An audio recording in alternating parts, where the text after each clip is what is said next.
Audio Jungle.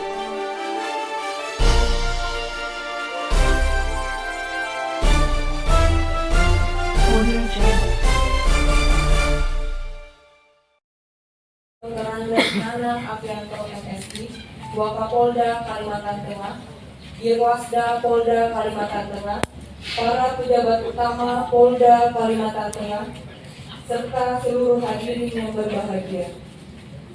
Dengan mengucapkan syukur Alhamdulillah atas nikmat dan hidayah yang telah dilimpahkan oleh Tuhan Yang Maha Esa, sehingga kita semua dapat berkumpul pada sore hari ini dalam acara press release akhir tahun 2021 Polda Kalimantan Tengah. Yang pertama-tama, acara akan diawali dengan pembacaan doa.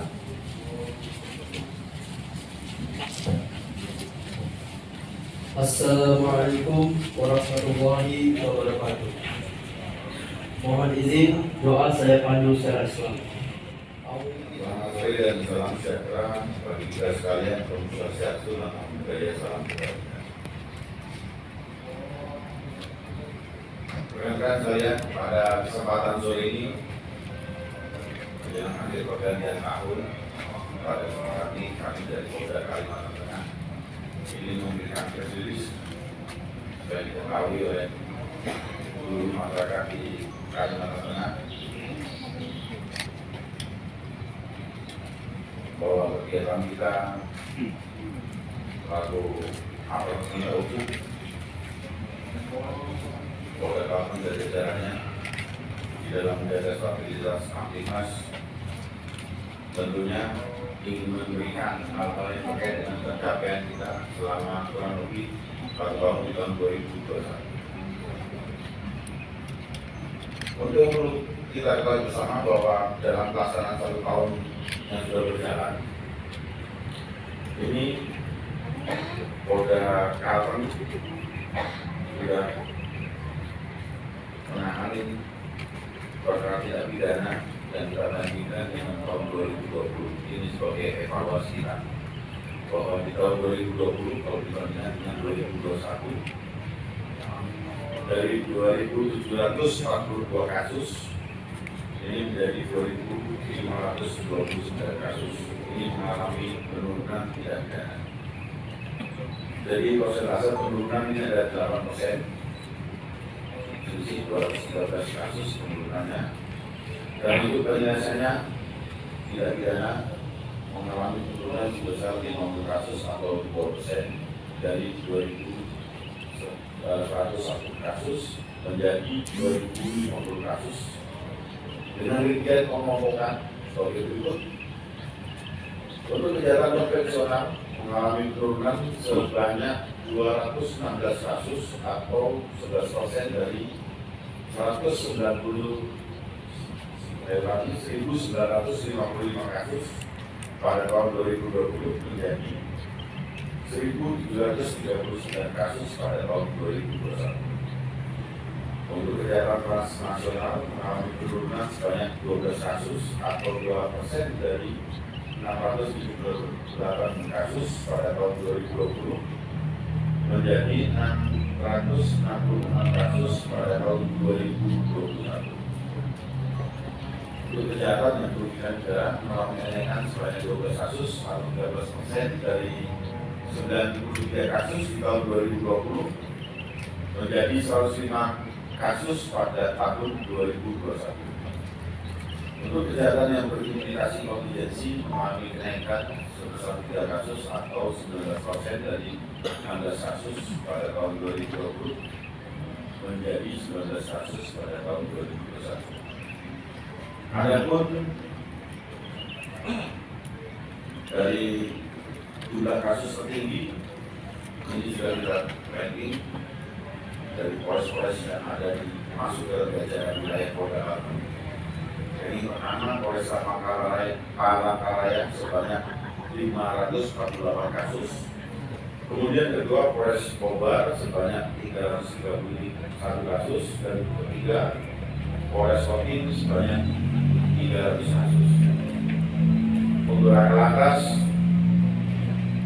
tahun 2021 ini mengalami penurunan 9% dari 720 kasus di tahun 2020 menjadi 657 kasus di tahun 2021. Dengan total meninggal dunia mengalami penurunan 7% dari 285 orang di tahun 2020 menjadi 265 orang di tahun 2021. Luka berat mengalami penurunan 6% dari 85 orang di tahun 2021 menjadi 80 orang di tahun 2021. Dari hal ini bisa kita lihat bahwa kita tetap melaksanakan kegiatan-kegiatan sosialisasi untuk masalah lalu lintas ini.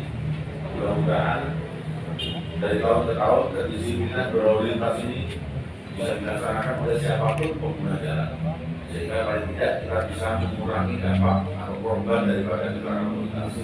Dengan adanya ketertiban lalu lintas, saya yakin dan percaya disitulah letak kedisiplinan kita semua, sehingga mengurangi terjadinya kecelakaan lalu lintas di jalan raya. Untuk pengungkapan kasus narkotika sebanyak 639 perkara dengan rincian 633 kasus narkotika dan 6 kasus obat berbahaya. Apabila dibandingkan dengan tahun 2020, ini terjadi sebanyak 628 perkara, sehingga mengalami kenaikan sebanyak 11 kasus atau 1,7%. Karena kita tahu bahwa narkoba ini adalah musuh kita bersama. Kita melihat adanya peningkatan seperti yang kemarin saya sampaikan pada saat pemusnahan barang bukti narkoba, bahwa kita yang dulunya hanya sekedar lintasan transit kemudian menjadi pasar dari peredaran narkoba yang ada di wilayah Karawang ini. Jadi yang dulu hanya sebagai wilayah lintasan atau transit kemudian menjadi daerah pemasaran, dan ini harus kita berantas semuanya. Jadi dalam hal ini juga saya himbau kepada seluruh masyarakat, mari kita sayangi anak-anak kita, generasi muda kita, dilindungi dari bahaya narkoba. Jangan sampai generasi muda ini mencoba-coba menggunakan narkoba. Informasi sekecil apapun yang terkait dengan narkoba tolong bisa disampaikan supaya kita bisa tindak-lanjuti. Bahkan kami pun tidak segan-segan apabila ada oknum daripada anggota Polri, apakah itu sebagai pengguna atau sebagai bandar, akan kita hukum yang paling berat. Karena bahaya narkoba ini dampaknya sangat luas sekali. Dan kita sekali lagi harus bisa menjaga generasi muda kita supaya terhindar dari masalah narkoba. Ini terbukti dari yang saya sampaikan tadi, dari peningkatan. Nah, dan kami pun sudah banyak sekali melakukan proses penyidikan terhadap yang terkait dengan masalah narkoba. Ini tentu kontribusi daripada semua lapisan untuk bisa bahu-membahu bekerja sama di dalam memberantas narkoba ini. Kemudian dengan terkait dengan kejahatan yang lain, kejahatan dunia maya atau cybercrime, ini tindak pidana yang mengalami peningkatan 22 kasus atau 78% dengan jumlah 23 kasus di tahun 2020 menjadi 41 kasus di tahun 2021. Untuk penyelesaian perkara mengalami kenaikan 12 kasus atau 92%, yang semula 13 kasus di tahun 2020 menjadi 25 kasus di tahun 2021. Kasus yang dilaporkan tentang ujaran kebencian, hoaks dan provokasi. Upaya yang dilakukan dengan cara melakukan pembinaan terhadap netizen, via sosialisasi melalui virtual dan himbauan-himbauan di medsos. Dan ini tentunya kita paham bahwa sekarang dunia ini seperti tiada batas. Karena penggunaan medsos, penggunaan ini melalui HP, baik Android ataupun iOS, yang kita bisa lihat, ini semua masyarakat memiliki. Dan tentunya dengan adanya perkembangan teknologi ini, kita juga harus bisa lebih arif bijaksana lagi di dalam penggunaan medsos. Jadikanlah medsos ini sebagai sarana-sarana kontak yang bisa membangun, yang bisa membuat suasana lebih sejuk, dan bisa sharing ilmu pengetahuan yang positif, sehingga kita dalam penggunaan medsos ini akan bisa turut memberikan kontribusi untuk membangun Kalteng ini. Bukan sebaiknya yang dipakai hal-hal yang tidak benar, apa yang negatif. Jangan menjadikan medsos ini sebagai alat untuk menimbulkan permasalahan-permasalahan di antara orang perorangan atau kelompok yang tentunya berakibat tidak baik, sehingga pada akhirnya terjadilah suatu proses tidak pidana, dan itu tentu akan merugikan. Jadi dalam hal ini sudah saya sampaikan, bijaksanalah di dalam menggunakan medsos ini. Pergunakanlah perkembangan IT ini sebaik-baiknya untuk demi kepentingan pembangunan di wilayah Kalteng. Kemudian bagaimana rekan-rekan ketahui juga, yang terakhir kemarin adalah masalah penangkapan 3 pelaku teroris. Ada 3 orang yang ditangkap gabungan dari tim Densus Mabes Polri dengan dari Polda Kalteng, yang tentunya itu adalah bagian daripada tugas kita untuk mengamankan wilayah Kalimantan Tengah. Kita tidak ingin di akhir tahun terjadi suatu hal yang dampaknya daripada perbuatan oknum teroris ini. Tentunya kita bisa melihat bahwa kita sudah bisa mendeteksi dan mengamankan mereka, menangkap. Ini tentunya saya sampaikan kepada masyarakat untuk kita bisa lebih mewaspadai terhadap lingkungan sekitar. Manakala ada orang-orang yang tidak dikenal dan kemudian berpendapat, tolong sampaikan informasinya kepada aparat polisi terdekat supaya kita bisa mendeteksi dan mencegah. Karena bagaimanapun juga kalau itu sampai terjadi tentu akan membawa dampak yang kurang baik bagi masyarakat di Kalteng ini.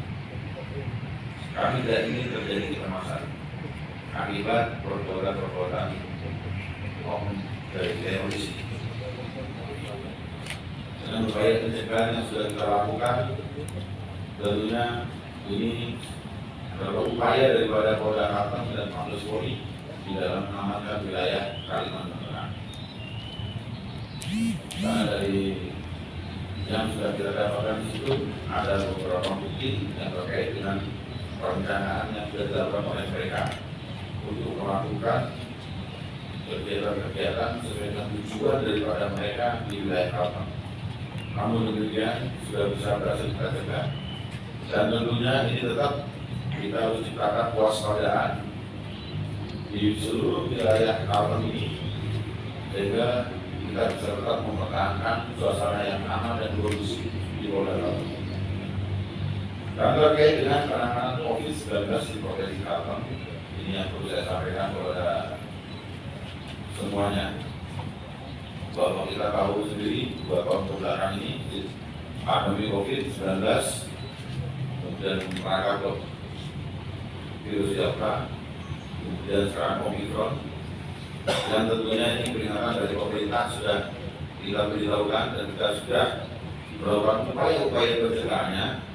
Ini pun juga harus kita bersatu padu untuk bisa menerapkan protokol kesehatan, disiplin dari kita semua. Sampai terakhir posisi yang kita terima bahwa di wilayah Kalteng ini, Provinsi Kalimantan Tengah, pencapaian vaksin sudah 76% untuk dosis pertama. Dosis kedua masih sekitar 47%. Dan sekarang pun sudah mulai berlaku juga kepada anak-anak antara usia 6 tahun sampai 11 tahun. Dan pada kesempatan ini saya himbau kepada seluruh masyarakat Kalteng, bagi yang belum di dosis pertama segera mintakan kepada tenaga kesehatan puskesmas yang terdekat ataupun polsek, polres, Koramil, Kodim terdekat untuk bisa mendapatkan vaksinasi yang pertama. Tapi kalau sudah yang pertama, sudah ada ketentuannya harus kedua, ini supaya dengan kesadaran diri untuk bisa segera melakukan vaksin yang kedua. Kami semua Forkominda sudah menyatakan akan memberikan pelayanan terkait dalam melaksanakan kegiatan vaksinasi ini. Sehingga diharapkan semuanya masyarakat di Kalimantan Tengah ini bisa tervaksin, sehingga nanti akan bisa menjadikan zona hijau yang tentunya akan membangkitkan daerah perekonomian. Yang kemarin kita tahu sendiri bahwa dengan adanya COVID-19 ini kegiatan perekonomian menjadi stagnan, dan ini tentunya tidak boleh berlanjut begitu saja. Tapi dengan adanya vaksin dan herd immunity dari kita semuanya, sehingga kita bisa melakukan kegiatan-kegiatan yang disebabkan kegiatan membangkitkan perekonomian kita. Karena program pemerintah dalam kait pembangunan ekonomi nasional ini harus bisa berjalan semuanya dengan baik. Ini tentunya akan bisa membantu mensejahterakan kita. Untuk pelaksanaan vaksin ini kami sudah membentuk batalion vaksinator, dan tentunya beberapa terobosan-terobosan yang sudah dilakukan dari kami, dari Polda Kalteng dan jajaran dibantu oleh Pak dari Korem dan jajarannya, dari pemerintah daerah, dari tenaga kesehatan semuanya. Beberapa kegiatan yang dilaksanakan mulai dari membentuk tim tracer, melaksanakan vaksinasi drive-thru, door-to-door, vaksinasi mobile, kemudian vaksinasi guru school, on the spot, kemudian sampai wilayah-wilayah yang pelosok itu sudah kami laksanakan. Ini tujuannya adalah supaya bahwa masyarakat kita di Kalteng ini harus sehat semua. Kemudian selanjutnya terkait dengan internal kami, bahwa ada beberapa kegiatan terobosan dari Polda Kalteng sehingga mendapatkan beberapa penghargaan, mulai dari penghargaan dari Langkawi, apresiasi inovasi dalam pelayanan publik, kemudian pelayanan kerja terbaik IKP tahun 2020, penghargaan dari Menko Polhukam mengenai pemberakasan aplikasi saber bukti. Kemudian ada 5 satker dari Polda dan jajaran yang menerima penghargaan BPK dan 1 Polres BBM dari Kemenpan RI. Kemudian adanya penghargaan terbaik dari Humas Polri dalam pemberitaan dan aplikasi video terdapat influencer kedua. Kemudian raihan Bin Mas dari Bapak Kapolri untuk 2 personel Polda Kalteng yang berhasil meraih medali emas di PON Papua. Kemudian juga kami apresiasi juga kepada tenaga kesehatan yang sudah banyak membantu dalam penanganan COVID-19 ini. Tentunya kami sangat memberikan apresiasi yang setinggi-tingginya, dan tentunya ini masih bisa terus berjalan sampai dinyatakan bahwa kita ini akan terbebas dari pandemi COVID-19. Ini semua tetap akan melaksanakan tugas yang sudah disampaikan selalu dari Bapak Presiden, dari Mabes Polri, dari Bapak Kapolri sampai ke bawah. Kemudian kami juga bersyukur bahwa dalam pelaksanaan perjalanan dinas di 2020 ini ada beberapa personil anggota Polda Kalteng yang mendapatkan beasiswa untuk melanjutkan pendidikan di perguruan tinggi sebanyak 50 personil dari 20 personil, 22 personil, STNIK 5 personil, dan Poltekkes Menkes Palangkaraya sebanyak 20 personil. Yang ini tentunya merupakan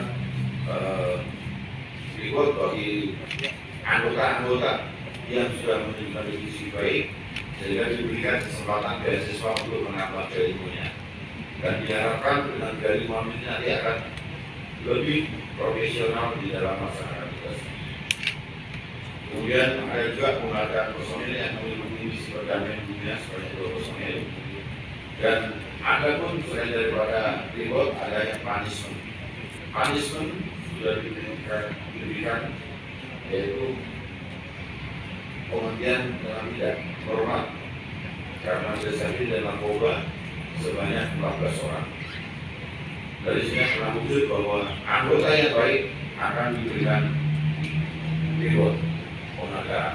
Nah itu bentuknya mendapatkan beasiswa sekolah, mendapatkan beasiswa untuk melaksanakan tugas-tugas sekolah, kedinasan, ataupun bentuk-bentuk lain yang terkait dengan reward. Sedangkan bagi anggota yang melakukan pelanggaran, kita tidak segan-segan untuk melakukan penelitian. Ini sebagai pembelajaran bahwa jangan sampai terjadi anggota itu melakukan hal-hal yang mempermalukan institusi. Dan kami itu tidak akan segan-segan menindak anggota yang sudah melakukan pelanggaran pidana. Dan ini pembelajaran juga sebagai contoh supaya anggota bisa berpikir 2 kali sebelum melakukan tindak pidana yang nantinya akan mendapatkan hukuman pidana plus pemberhentian dengan tidak hormat dari institusi Polri. Demikian yang bisa saya sampaikan pada kesempatan sore hari ini rekan-rekan media. Tentunya sebagai ikhwan ini adalah bagian daripada evaluasi kami bahwa di 2021 ini itulah yang sudah kami laksanakan dan ke depan 2022 tentunya harapan kami adalah bisa memberikan pelayanan yang lebih baik lagi kepada seluruh masyarakat di wilayah Kalteng ini. Itulah harapan yang bisa kami sampaikan pada sore hari ini. Sekian dan terima kasih. Terima kasih telah menonton dan jangan lupa subscribe, like, share untuk mendukung channel ini agar berkembang seperti yang lain.